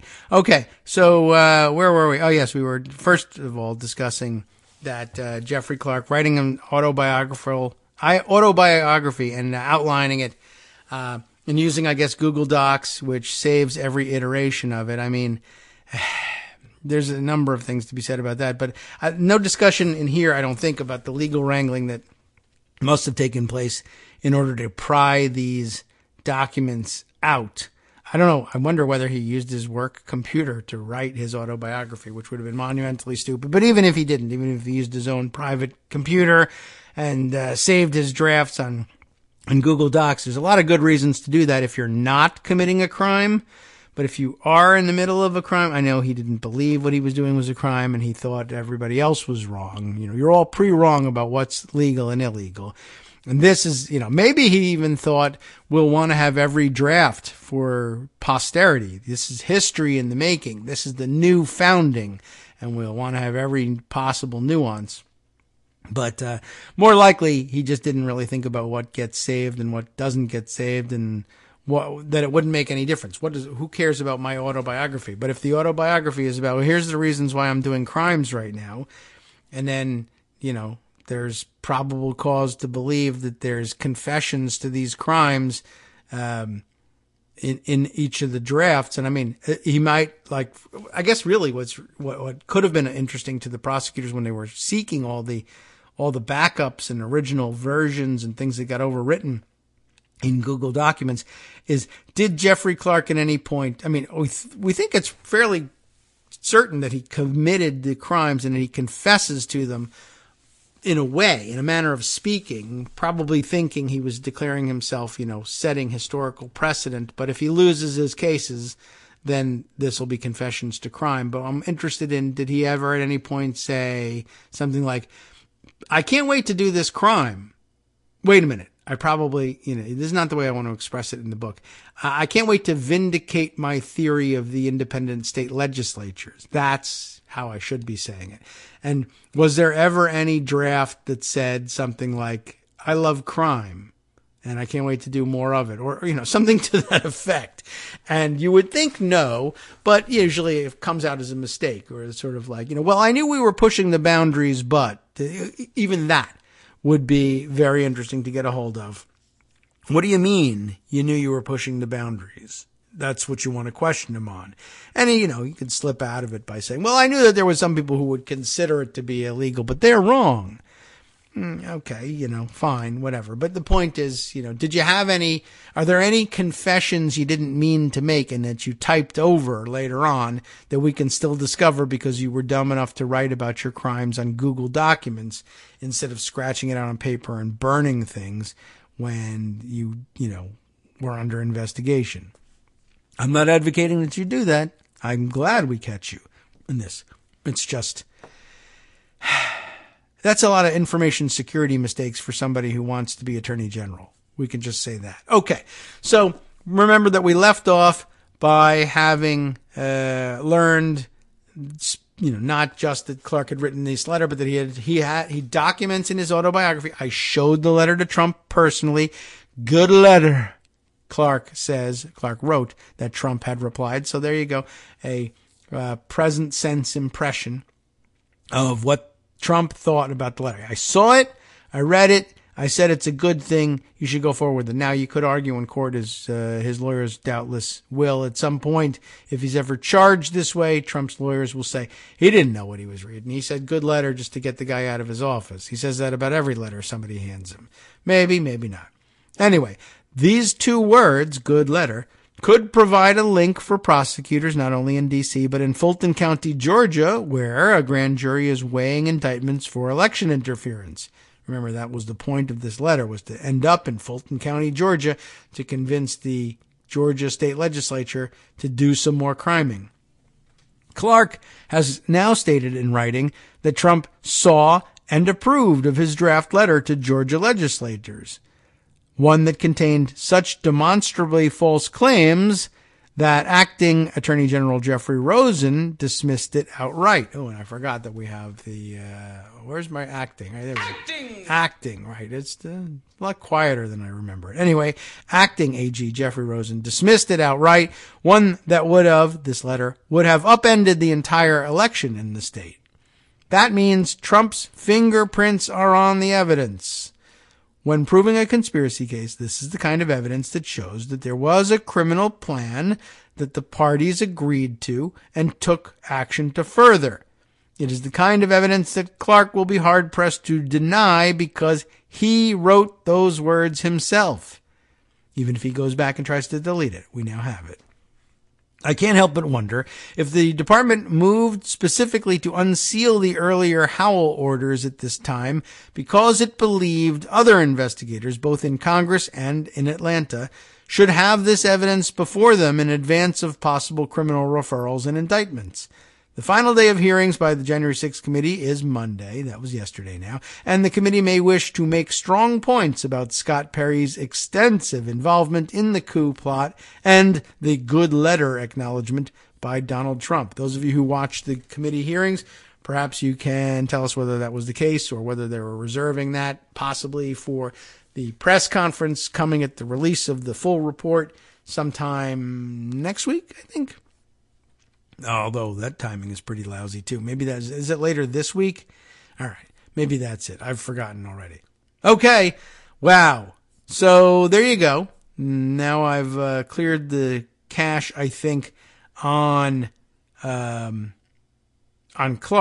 Although now it occurs to me that I'm staring here at something from Talking Points memo on Scott Perry. And perhaps I ought to open that up, although I'm getting close to my free article limit for the month. But luckily, we're almost at the end. Well, I guess there's still 11 days to go, but some of those days will be holidays. Maybe I'll make it through the month. Court reveals details in DOJ probe of Representative Scott Perry, writes Josh Kovensky, the day before the J. Quo Substack piece. This is dated December 16th. And I guess the news event that precipitated the Quo Substack article. Federal prosecutors obtained more than 130,000 email messages In a January 6th related investigation, it appears to be focusing on Scott Perry. Newly released court filings show. In particular, prosecutors were focused on Perry's communications with 3 lawyers, 2 of them officials at DOJ, who took part in efforts to try to use DOJ to help reverse the outcome of the 2020 election. According to the filing, prosecutors searched email accounts belonging to Jeffrey Clark, the former Assistant Attorney General for Natural Resources, who tried and failed to become acting Attorney General in the last days of the Trump administration. Also searched were email accounts belonging to Ken Klukowski, a Clark deputy, and John Eastman, the right-wing attorney who helped lead Trump's legal efforts to reverse the election results. Beryl Howell, of course, Chief Judge for D.C., ordered the filings released, shedding light on how the DOJ has sought to obtain communications in its investigation of the attempt to subvert the 2020 election. Howell ordered the records released at the request of the DOJ.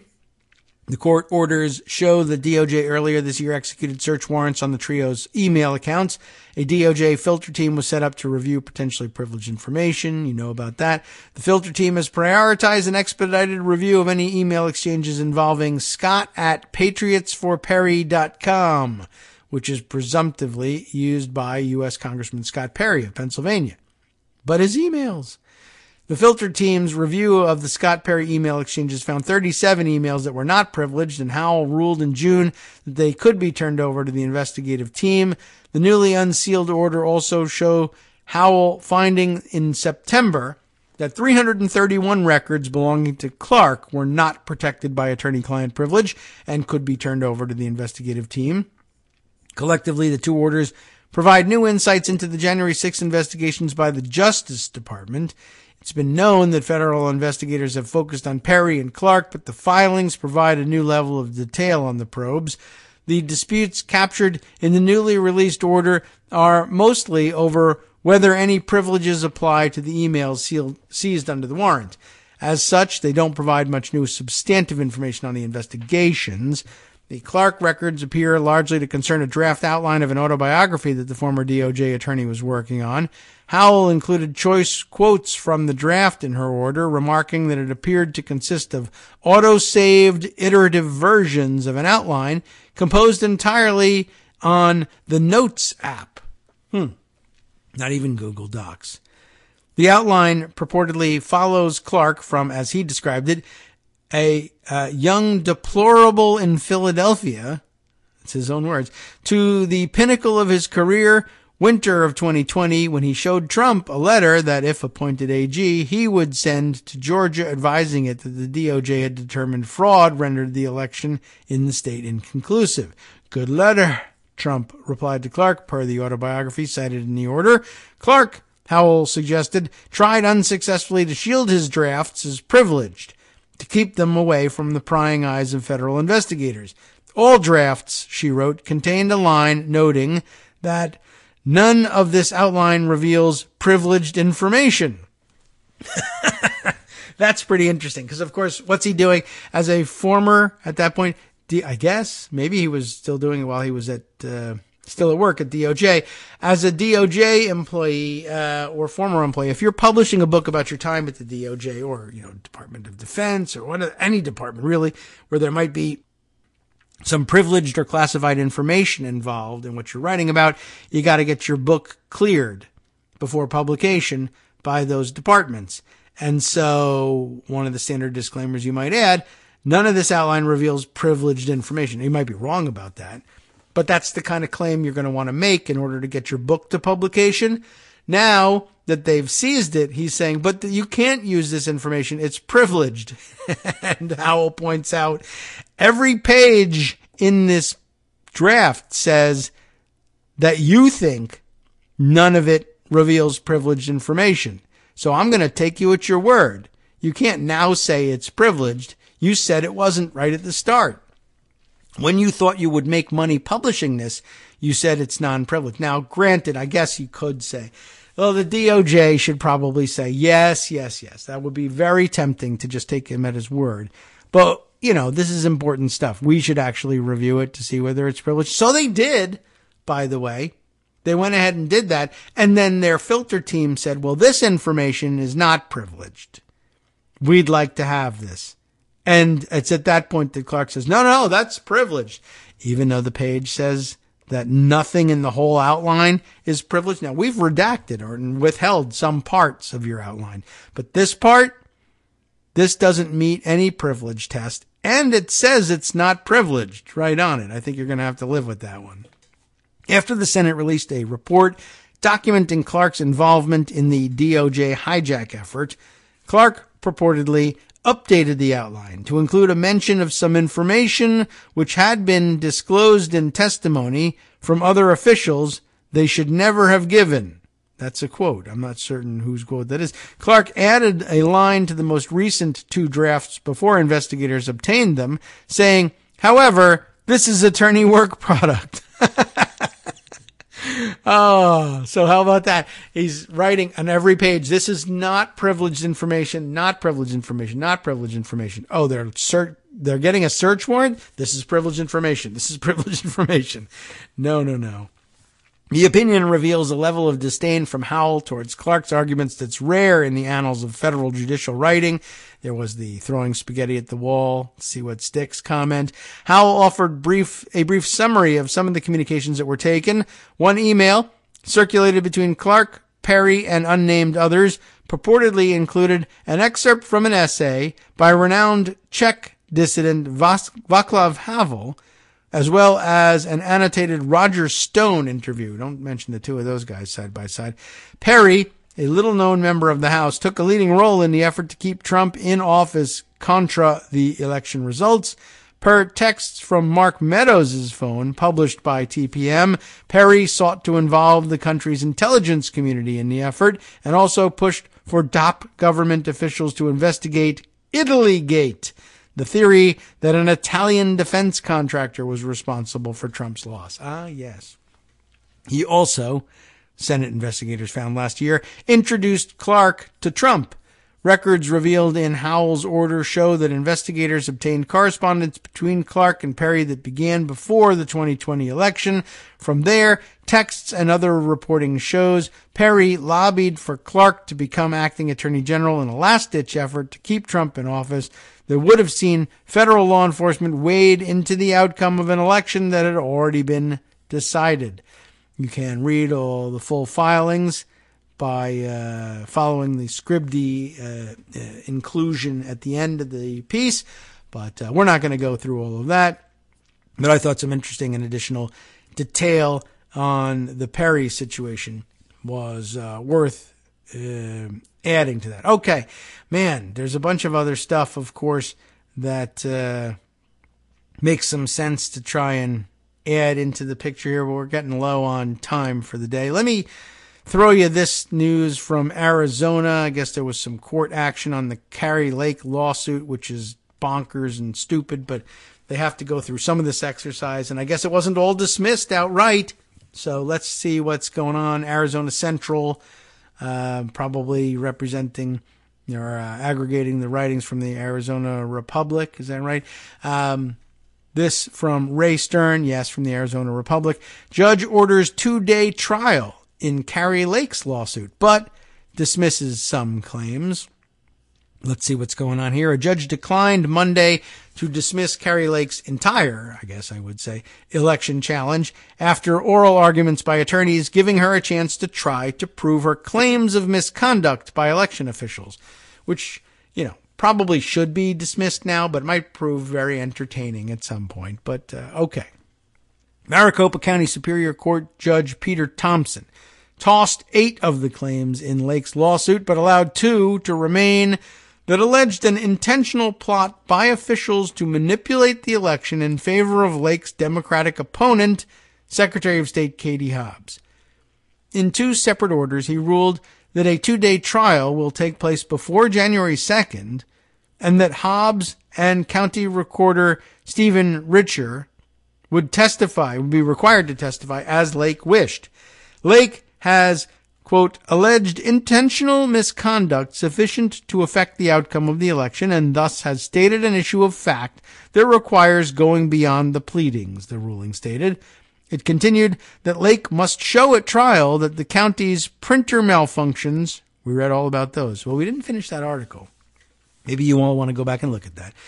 But she must show at trial that the county's printer malfunctions were intentionally rigged to affect the election results, and that the actions did actually affect the outcome. Well, I guess I would say, for entertainment, if nothing else, you got 2 days before January 2nd to prove that in court, under courtroom standards. If you can prove that the printer malfunctions were intentional, that they were intentional and done for the purpose of affecting the election results, and that they actually did affect the outcome of the election, the real results, well then, all right, I guess that would be something we'd all want to know. I mean, I don't think it's going to happen, but if you want to try to do it right before they inaugurate Katie Hobbs in front of everybody, I guess go ahead. Thompson didn't immediately set the time for the trial, but ordered the attorneys for Lake and the defendants, including Hobbs and county officials, to submit a list with the anticipated time required for the proceedings no later than 12 p.m. December 20th. That's today. That's in an hour and 10 minutes, 12 minutes, 11 minutes from now. 10:59, 10:58. Last week, he agreed to allow Lake's legal team to inspect a small number of printed and early ballots from the election, including 50 that were marked spoiled on Election Day. That inspection was scheduled to begin December 20th. That is today as well. Here's what lawyers argued in court. Lawyers for Governor-elect Katie Hobbs and Maricopa County officials told a judge earlier Monday that Lake's lawsuit is full of unproven speculation that isn't allowed for election challenges under state law.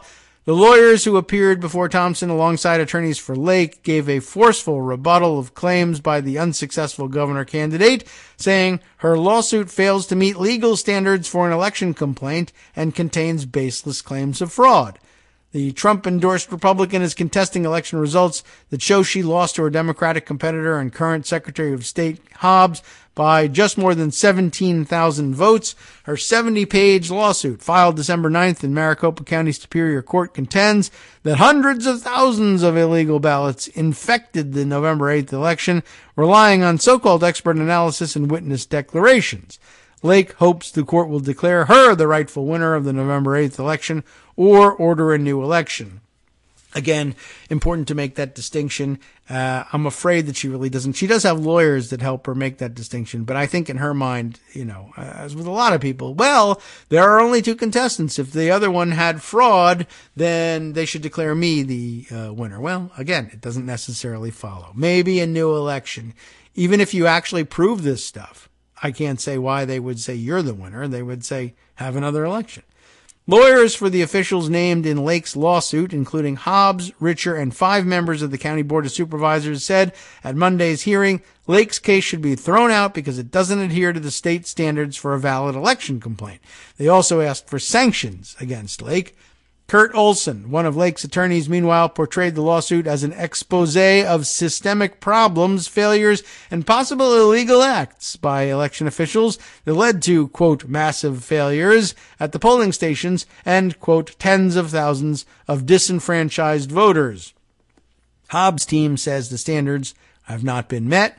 Hobbs' attorney, Abha Khanna of the Democrat-allied Elias Law Group, Mark Elias, told Thompson that Lake's lawsuit was part of a sustained assault on election processes by losing candidates and should be immediately dismissed.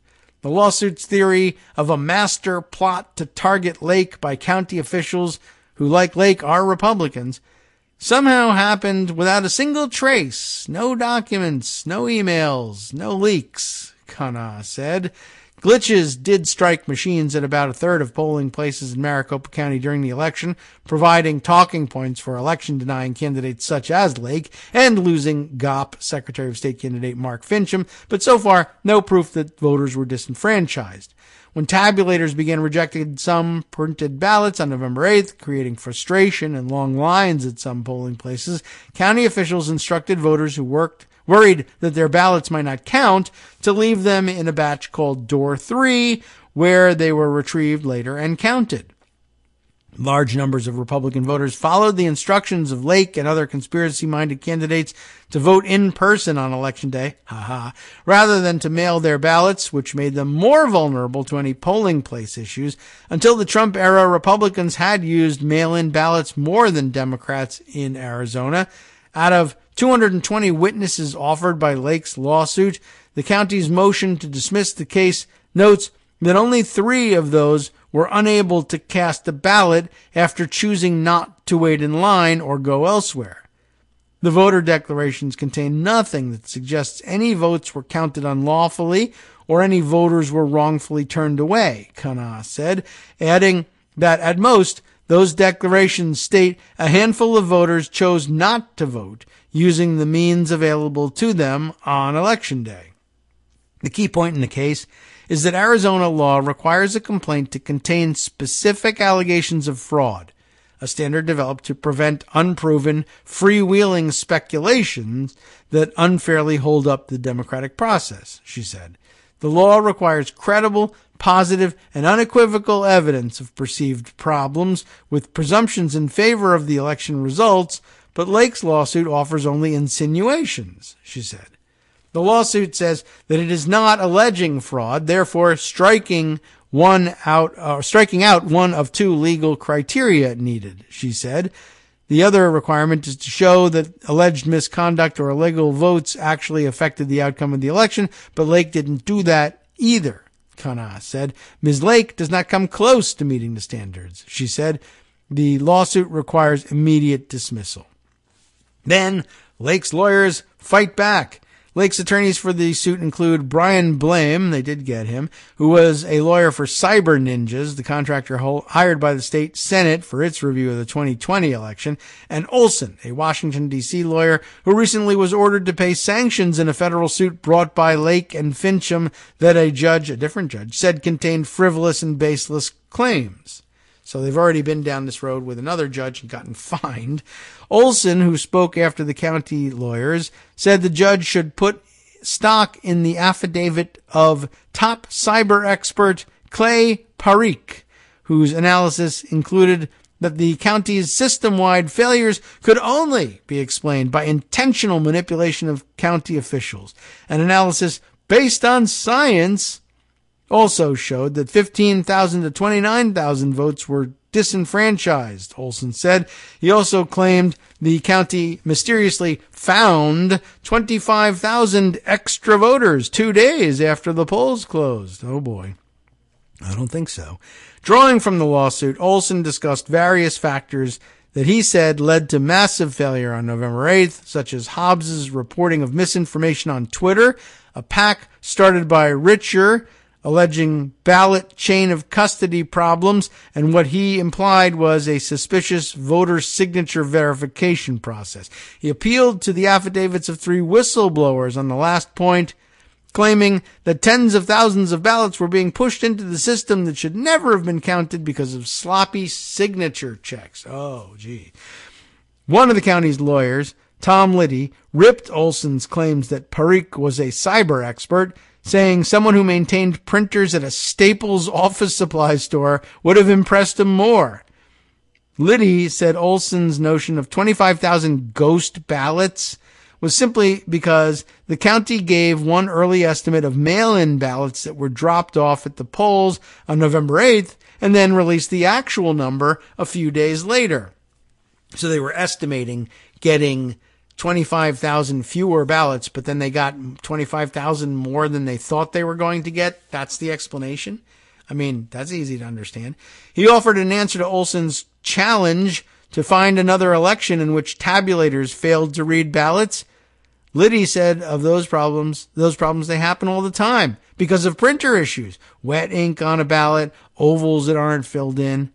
On these issue of signatures, Kana said they were not rejected at the rate of 30 to 40% as Olson had asserted, and in reality, ballot rejection typically amounts to fewer than 1% of ballots checked. They're just pulling numbers out of thin air, I guess. Here's what the judge's ruling said. Thompson, who presided over Monday's live-streamed hour-plus hearing, listened to each side without asking questions and ended by saying he would make a ruling on the county's motion to dismiss as soon as possible. His ruling, released just before 8 p.m., dismissed 8 of Lake's 10 counts in her lawsuit. The legal doctrine of laches, which forbids claims that could have been brought much earlier in time, applies when considering the county's signature verification process or Lake's claim that the Arizona Constitution's secrecy clause bars mail-in ballots, he wrote. Well, they may or may not have been valid claims way back when, but you can't wait until you lose an election and then say, oh, we should have changed the process for casting ballots right from the beginning. In other dismissed counts, Lake didn't state a claim sufficiently or ask for relief that the court could not provide, such as ordering a new election. But she did state a valid claim in alleging that a county employee interfered illegally with the printers, resulting in some number of lost votes for Lake, and she's entitled to try to prove that, Thompson ruled. Likewise, she made a specific allegation that an unknown number of ballots were added to the county's total by employees of Runbeck Election Services, a Phoenix company that provides election equipment for the county, and that receipts of delivery were not maintained in violation of state law. Thompson allowed that claim to proceed too. The hearing came days after the judge dismissed a similar lawsuit by Mark Fincham. Fincham, who was defeated by Democrat and former county recorder Adrian Fontes, claimed Hobbs failed to ensure tabulation machines were approved by the Election Assistance Commission and that she helped cause suspension of his Twitter account. Good lawsuit. Judge Melissa Julian said Thursday that Fincham's claims of misconduct were insufficient to survive dismissal and granted a request for sanctions by attorneys for Hobbs and Fontes. That brings us to the end of the Arizona Central piece for today and the end of our show for today. We'll be back tomorrow with Greg organizing the thoughts for the first hour and then us riffing off of that. Right now, you'll be riffing with Justice Putnam and the West Coast Cookbook and Speakeasy next right here on Netroots Radio. From netrootsradio.com, you have been listening to Kagro in the Morning with David Waldman. Good thought right here at the start of the preview for the next show. If the DOJ does not act on the January 6th committee criminal referrals, the country will want to know why. That looks like the quote. Let's find out who that quote is from, and then take our usual tour of the unusual news from around the country and around the world next with Justice Putnam. Stay tuned.